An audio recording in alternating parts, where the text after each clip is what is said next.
呢條片咧最主要咧就介紹翻 definite integral 同埋呢個 fundamental theorem of calculus 啦。咁啊喺上一課咧，我哋就學咗好多唔同嘅方法咧去做一個 indefinite 嘅 integrations。咁而呢一課嘅最重要嘅 concept 就係 definite integrations。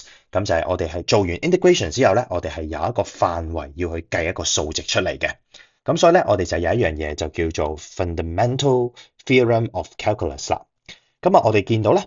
其實我哋都係想做一個 integrations，但係今次要留意嘅就係我哋係有個 interval，而個 interval 咧，我哋就會由細至到大咁樣寫。咁喺個 theorem 裏面咧，我哋就用 A 同埋 B 去表示啦。咁啊，當我哋去做個 definite integrations 嘅時候，咁我哋分兩個步驟。第一個部分，我哋就照做個integrations。咁當我哋做完個 integration 嘅時候咧，我哋就會出現咗大 f(x)。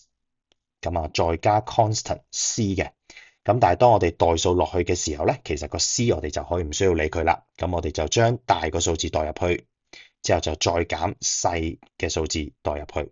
咁啊，個相差咧就係我哋做 definite integrations，即係有範圍嘅情況底下，我哋去計個 value 出嚟。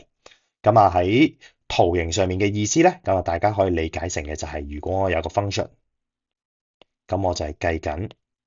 由 A 去到 B，